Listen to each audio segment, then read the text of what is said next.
Hello दोस्तों, तो आज फिर से स्वागत है मेरे यूट्यूब चैनल jerato.in पे आप लोगों का। तो आज हम लोग जिस टॉपिक के बारे में बात करेंगे वो बात करेंगे सी पैनल के बारे में कि सी पैनल के फीचर्स के बारे में कि सी पैनल में क्या क्या फीचर्स होते हैं, किस टाइप से उसको यूज किया जाता है। उसके अलावा हम लोग वेब मेल भी बनाना सीखेंगे इसके अंदर कि किस टाइप से आप लोग बिजनेस मेल बना सकते हैं अपने बिजनेस की उस डोमेन के रिगार्डिंग। तो अगर मेरा वीडियो आपको अगर अच्छा लगेगा तो प्लीज़ यूट्यूब पे सब्सक्राइब जरूर कीजिएगा, मुझे लाइक एंड सब्सक्राइब कीजिएगा।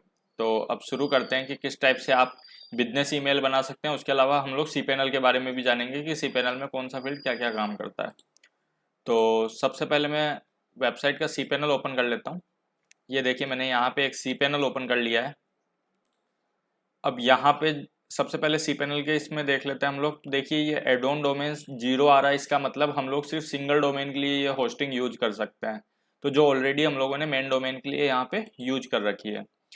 सिंगल डोमेन डिस्क यूजेज जो दे रखा है वो आपका स्टोरेज होता है। तो स्टोरेज के अंदर जैसे आपका अनलिमिटेड फाइल्स दे रखी है, तो इस सिंगल डोमेन के अंदर हम लोग अनलिमिटेड फाइल्स यूज कर सकते हैं इस वेबसाइट के रिगार्डिंग, ठीक है, क्योंकि अनलिमिटेड स्टोरेज हम लोगों को प्रोवाइड करवा रखा है। फाइल यूजेज जो फाइल्स होती हैं ये आईनोड फाइल्स होती हैं कि जैसे एक फोल्डर के अंदर हमारी 10 फाइल है, मान लीजिए WP एडमिन है, उसके अंदर 10 फाइल हैं, तो वो फाइल्स होती हैं। तो उसी को वो ये काउंट करके बताता है कि कितनी फाइल्स अभी इस वेबसाइट के अंदर है। तो वो भी हम लोगों के पास अनलिमिटेड है। नॉर्मली जो देते हैं ये शेयर्ड होस्टिंग वाले या जो भी लोग देते हैं वो 86,000 देते हैं, लेकिन हम लोगों का प्लान अपग्रेडेड है तो ये अनलिमिटेड होस्टिंग है यहाँ पर। माई एसक्यूएल डेटाबेस की बात करें तो माई एसक्यूएल डेटाबेस का जो है स्टोरेज वो भी अनलिमिटेड है यहाँ पर, जो पूरा कंप्लीट यूज हो रहा है। वेबसाइट की बैंडविड्थ मान लीजिए एक साथ 10,000 20,000 विजिटर आ जाते हैं मंथ में, 30,000 विजिटर आ जाते हैं, तो वो कंज्यूम जो होता है बैकएंड से वो बैंडविड्थ कंज्यूम होती है। तो कई बार आपने देखा होगा जैसे इसमें एरर आ जाता है वेबसाइट के अंदर, हम किसी वेबसाइट को खोलते हैं तो वहाँ पे लिखा हुआ आता है बैंडविड्थ एक्सीड या फिर कुछ इस टाइप के एरर्स।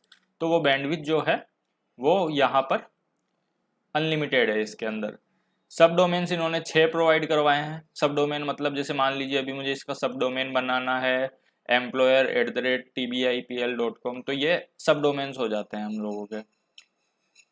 एलियास वगैरह ये सब वही चीज़ें हैं जो ईमेल वगैरह के लिए अंदर यूज होती है। ईमेल अकाउंट्स यहाँ पे अनलिमिटेड हैं, हम लोग कितने भी ईमेल क्रिएट कर सकते हैं, लेकिन मैक्सिमम जहाँ तक मेरा आइडिया है ये लोग 100 से 150 अराउंड ईमेल्स देते हैं इसके अंदर।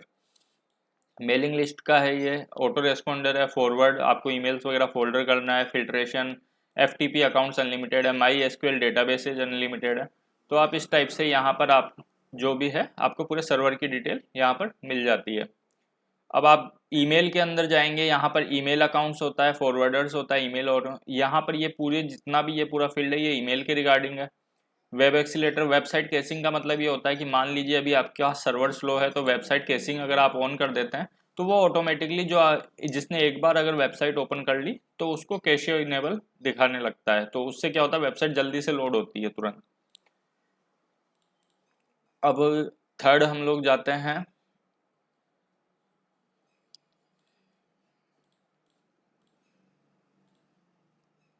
एक सेकंड मैंने लॉग आउट कर दिया है। तो अब हम लोग थर्ड फील्ड जो देखते हैं वो फाइल्स आता है। इसमें फाइल मैनेजर होता है। फाइल मैनेजर में आप जैसे ही जाएंगे पब्लिक HTML, यहाँ पर आपकी पूरी वेबसाइट की फाइल्स वगैरह अवेलेबल होती हैं। उसके अलावा इमेजेज में आपकी इमेजेज वगैरह होती हैं। डिस्क यूजेज में आप जब क्लिक करेंगे तो आपको आपके स्टोरेज की कैपेसिटी वगैरह दिखाएगा, कौन सा फील्ड कहाँ पे कितनी फाइल्स कंज्यूम कर रहा है। पब्लिक HTML 442 MB यूज कर रहा है, ये सब अपने फाइल मैनेजर से रिलेटेड यहाँ पर चीज़ें दिखाता है। FTP अकाउंट्स वगैरह जैसे मान लीजिए फाइल जिला के थ्रू या फिर वैसे आपको वेबसाइट वगैरह अपलोड करनी है, आपका इंटरनेट स्लो है, फाइल जिला यूज किया जाता है, क्योंकि मान लीजिए हम लोगों को काफ़ी बड़ी file 4 GB 6 GB around upload करनी है, लेकिन बीच में अगर इंटरनेट चला जाए तो वो फाइल ब्रेक ना हो बीच में, तो इसलिए हम लोग फाइल जिला वगैरह ये सब यूज करते हैं, और FTP अकाउंट भी वहाँ पे यूज होता है आपका। बैकअप पे आप क्लिक करेंगे तो बैकअप पे आप जाएंगे तो यहाँ पर अगर मान लीजिए होम डायरेक्टरी पे क्लिक करता हूँ मैं तो एक फ़ाइल डाउनलोड होगी। तो इससे क्या होगा, मेरी वेबसाइट जो है उसका पूरा फाइल मैनेजर डाउनलोड हो जाएगा, और माई एसक्यूएल डेटाबेस पे क्लिक करूँगा तो मेरी पूरी वेबसाइट का बैकअप डेटाबेस डाउनलोड हो जाता है। तो ये दोनों फाइल कंपलसरी होती है जब कभी भी आप बैकअप लेते हैं और रिस्टोर करते हैं किसी दूसरे सर्वर पे वेबसाइट को। उसके बाद में PHP माई एडमिन के अंदर जो होती है माई एस अपने डेटाबेस की फाइल होती हैं, जितने भी आपके डेटाबेसेज अपलोडेड हैं वेबसाइट के अंदर, वो सब फाइल्स यहाँ पर phpMyAdmin के अंदर अपलोडेड होती हैं। ये देखिए जैसे यहाँ पर जितनी भी फाइल्स हैं वो सब phpMyAdmin के अंदर होती हैं। डोमेन्स में आपके डोमेन आ जाएंगे, जितने भी आपके डोमेन इस होस्टिंग के अंदर एडेड हैं। उसके अलावा एड ऑन डोमेन्स के अंदर, एड ऑन डोमेन्स में आप जो भी डोमेन, अगर इसमें ऑप्शन होता तो हम लोग एड ऑन डोमेन ऐड करके आपको दिखाते हैं। सब डोमेन्स में सिमिलर वही चीज़ है, सब डोमेन ऐड हो जाता है। सर एड ऑन डोमेन और सब डोमेन में डिफरेंस ये होता है, एड ऑन डोमेन मान लीजिए अब एक अलग से डोमेन हो गया j.com, तो मैं यहाँ पर एड ऑन कर सकता हूँ। सब डोमेन होता है इसी के आगे हम लोग कुछ लगा दें, मान लीजिए classic.tbipl, employer.tbi, तो वो सब डोमेन होता है। विजिटर्स वगैरह यहाँ पे बैंडविड्थ वगैरह ये सब चीज़ें वही है सर्वर से रिलेटेड, कि आपकी बैंडविड्थ वगैरह कितनी कंज्यूम हुई है, कितना चल रहा है, पास्ट ईयर में कितनी थी, पास्ट 24 आवर में कितनी देर में कितना यूज हुआ है, वो सब डिटेल्स यहाँ पर आ जाती है। SSH एक्सेस वगैरह ये आपको एक्टिवेट करने की ज़रूरत नहीं है। SSL TLS स्टेटस पे जब आप क्लिक करेंगे तो अगर आपके होस्टिंग में SSL अवेलेबल है तो यहाँ पे क्लिक कीजिए, इंक्लूड डोमेन ड्यूरिंग SSL कीजिए और रन ऑटो SSL करते ही ग्रीन कलर का इस टाइप का लॉक आ जाएगा, तो आपका SSL इंस्टॉल हो जाता है सर्वर के अंदर। उसके बाद में हम लोग बात करते हैं वर्डप्रेस मैनेजर बाय सॉफ्टाक्लूज। तो यहाँ पे वर्डप्रेस वगैरह इंस्टॉल करने के लिए ये शॉर्टकट्स होते हैं कि आप वर्डप्रेस वगैरह किस टाइप से इंस्टॉल करें, और बाकी सब फिर वही चीज़ें आ जाती है, पासवर्ड एंड सिक्योरिटी वगैरह, पासवर्ड रीसेट वगैरह कर सकते हैं, ये सब चीज़ें आपकी यहाँ पर आ जाती है। तो अब हम लोग बात करेंगे ईमेल अकाउंट्स की, कि ईमेल अकाउंट किस टाइप से क्रिएट किए जाते हैं। तो ईमेल अकाउंट के लिए मैं सबसे पहले ईमेल अकाउंट्स पे जाऊंगा। ईमेल अकाउंट्स पे जाने के बाद में यहाँ पर मुझे जितने भी मेरे ईमेल्स हैं वो दिखेंगे जो ऑलरेडी क्रिएटेड हैं इस डोमेन के ऊपर। अब देखिए यहाँ पर अवेलेबल अनलिमिटेड दे रखा है, 0 यूज दे रखा है। तो सबसे पहले मैं क्रिएट करूँगा इन्फो, और जो भी मेरे को पासवर्ड रखना है वो मैं पासवर्ड रख दूंगा यहाँ पे। ये रखने के बाद में यहाँ पर जो आता है, सॉरी, क्रिएट करूँगा इन्फो, देन ईमेल आईडी का पासवर्ड,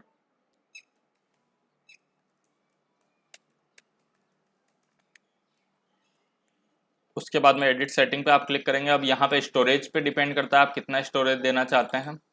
बाकी मैक्सिमम जो इन सर्वर्स पे दें तो आप 1024 बहुत होता है।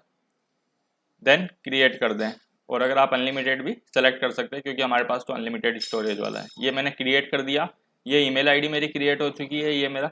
अब मान लीजिए इसका पासवर्ड चेंज करना है तो मैं मैनेज पे क्लिक करूँगा, यहाँ पर पासवर्ड चेंज कर सकता हूँ। उसके अलावा अब हम लोग चेक ईमेल पे क्लिक करेंगे। चेक ईमेल पे क्लिक करने के लिए सबसे पहले आपके पास एक फ्रंट में एक मेल ओपन होती है इस टाइप की, तो इसको हमेशा ओपन टिक मार्क करके देन ओपन करना है। तो हमेशा ये राउंड क्यूब में ही ओपन होगा, राउंड क्यूब, होर्डे, ये सब एक ईमेल का जो ऑपरेटिंग सिस्टम है कि जो आपको किस टाइप का OS चाहिए या फिर व्यू चाहिए, तो ये सबसे बेस्ट यही रहता है। तो ये अभी हम लोगों ने ओपन कर लिया है। वेबमेल आप ओपन कैसे करेंगे, सबसे पहले अपने डोमेन का नेम देंगे, देन स्लैश लास्ट में वेबमेल। तो इससे क्या होता है आपकी ईमेल का रूट फाइल ओपन हो जाती है और ईमेल आप डायरेक्टली लॉगिन करके एक्सेस कर सकते हैं। सेम ईमेल आईडी मैं अब यहाँ भी लॉगिन करूँगा एक बार। ये डायरेक्टली हम लोगों को वेबमेल की तरफ रिडायरेक्ट कर देता है। ये ईमेल आईडी ओपन हो चुका है। पासवर्ड में पासवर्ड एंटर कर देंगे तो आपका डायरेक्टली ईमेल आईडी ओपन हो जाएगा। तो इस टाइप से आप ईमेल वगैरह अपना क्रिएट कर सकते हैं। तो उम्मीद करता हूँ दोस्तों मेरा वीडियो पसंद आया होगा। अगर पसंद आया हो तो प्लीज़ लाइक और सब्सक्राइब जरूर कीजिएगा।